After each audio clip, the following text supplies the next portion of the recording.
অবহেলায় পড়েছিল লালবাগ দক্ষিণ দরজার সামনের ঘণ্টা।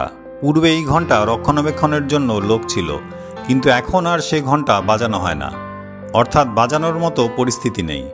দক্ষিণ দরজার ভিতরে প্রবেশ করলেই দক্ষিণ দিকে অবস্থিত ছিল এই ঘণ্টা, যে ঘণ্টা দক্ষিণ দরজার ঘণ্টা হিসেবেই মানুষ জানত। কিন্তু বেশ কয়েক দশক ধরে এই ঘণ্টা ইতিহাসের সাক্ষী বহন করে দাঁড়িয়ে রয়েছে, কিন্তু রক্ষণাবেক্ষণের কোনো বালায় নেই। বর্তমানে মুর্শিদাবাদ পৌরসভার পৌরপিতা ইন্দ্রজিৎ ধর তিনি পৌরসভার দায়িত্ব গ্রহণ করেই এই দক্ষিণ দরজার ঐতিহাসিক ঘণ্টাকে সংস্কার করে তুললেন। জানা যায় নবাব নাজিমের চতুর্থ পুত্র আলিজা এই ঘণ্টা তৈরি করেছিলেন। প্রতি ঘণ্টায় ঘড়ি দেখে এই ঘণ্টা বাজানো হতো। দীর্ঘ বছর ধরে অনাদরে পড়েছিল মুর্শিদাবাদ শহরের এই ঐতিহাসিক ঘণ্টা। কেউ এর আগে এই ঘণ্টা চালু করার জন্য পদক্ষেপ গ্রহণ করেননি।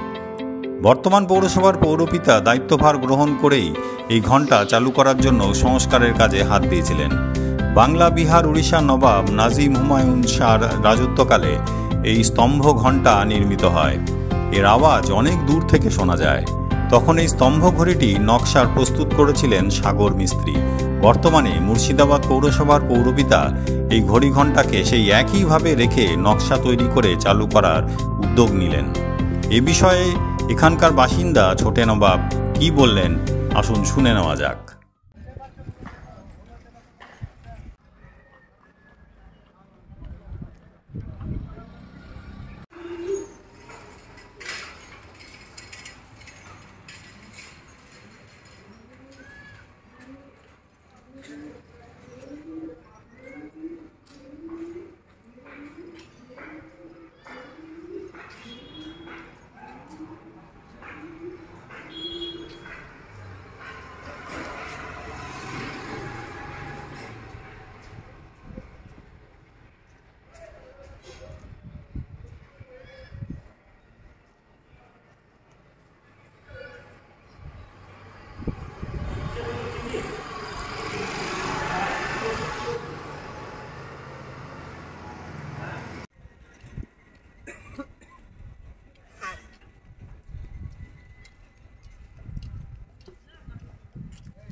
এই যে নবাবী আমলের ঘণ্টা, যেটা আপনার দক্ষিণ দরজার সামনেই আছে, এই ঘণ্টা দীর্ঘদিন ধরে বন্ধ ছিল।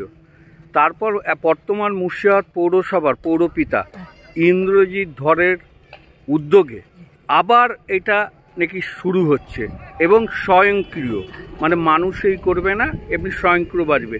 এ ব্যাপারে আপনি কি বলবেন যে এতদিন ধরে বন্ধ ছিল নবাবী আমলের জিনিস, এইটা কার তৈরি করা উচিত ছিল, কাজ উচিত ছিল, কি বলবেন? এখানে আমার ঘন্টাটা অনেক পুরাতন, জোরে বলবেন। হ্যাঁ, ঘন্টাটা অনেকদিন ধরে বন্ধ ছিল। আগে তো টাইম লোকরা বুঝতো না, আগে নবাবদের পকেটে ঘড়ি থাকতো। জমিদার বললেন, নবাব বললেন, বাদশাহ বললেন, কিং বললেন, ওরা পকেটে ঘড়ি থাকতো। কিন্তু এটা আমাদের পূর্বপুরুষ, আমাদের ফাদার এই ঘন্টাকে উনি করেছিলেন। এর উদ্যোগ হচ্ছে এই ঘন্টা এক ঘন্টা পরে বাজবে, ওখানে সেবাই আসে, তা দিয়ে টানবে। এই ঘন্টাটা 1 ঘন্টা পরে বাজতো, মানে 1টা, 2টো, 3টা, পুরো অনেক টাইম, কলেজের টাইম, স্কুলের টাইম, হ্যাঁ, ব্যবসার টাইম, এর উপর নির্ভর ছিল।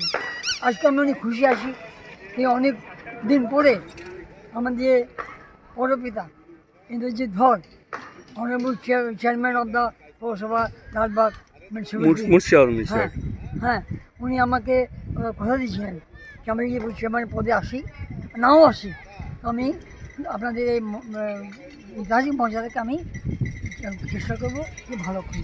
তো আমি ওনাকে থ্যাংক জানাচ্ছি, ইন্দ্রজিৎ ধরকে, হ্যাঁ, বর্তমানে আমাদের চেয়ারম্যান সাহেবকে। উনি ঘন্টাও করছেন, আর 3টা যে গেট দেখেছেন, ওই, হ্যাঁ, যে আজ করেছেন, ওটা উনি হাত দিয়েছেন। এই ঘন্টাটা উনি অনেকদিন পরে উনি সংস্কার করছেন। আমি অনেক খুশি আছি যে ফের ওই 15 যুগের ঘন্টার আওয়াজ এখানকার জনসাধারণ, এখানকার ব্যবসাদার, এখানকার কলেজ, এখানকার স্টুডেন্ট, হ্যাঁ, সব আমরা শহরবাসীর ক্ষেত্রে খুব সুবিধা হবে, সুবিধা হবে এবং অতীতে যে স্মৃতি বহনকারী সেটা থাকবে। হ্যাঁ, আচ্ছা, এইটা কে তৈরি করেছিল আপনার? নবাব নাজিমের ফোর্সান, নবাব নাজিমের আলিজা, আচ্ছা উনি করেছেন। আচ্ছা, হ্যাঁ, আমি খুব খুশি আছি। কতদিন ধরে এটা বন্ধ আছে জানা আছে কি? 85 যখন গ্রহণ করে সেন্ট্রাল গভর্নমেন্ট, ও সেন্ট্রাল গভর্নমেন্ট যখন গ্রহণ করে তখন থেকেই বন্ধ। আমি কয়েকবার ওনাকে জানালাম, ওয়েস্ট বেঙ্গল গভর্নমেন্টকে জানালাম। তাহলে এইটা সেন্ট্রাল গভর্নমেন্টের? না, কখন নাই, তখন ছিল না তো। আচ্ছা, এখন তো কার? স্টেট গভর্নমেন্টের। স্টেট গভর্নমেন্ট কিন্তু উনি অনুমতি দিয়েছেন আমাদের। হ্যাঁ, নিশ্চয়ই নিশ্চয়ই নিশ্চয়ই। উনি কোনো বেআইনি কাজ করেন না। হ্যাঁ, উনি অনুমতি। আপনার নাম? আমার নাম সৈয়দ মোহাম্মদ রাজানী মির্জা। এমনি আমাকে সব ছোট নবাব বলে জানে। I am the grandson of the Nawab Murshidabad. ধন্যবাদ।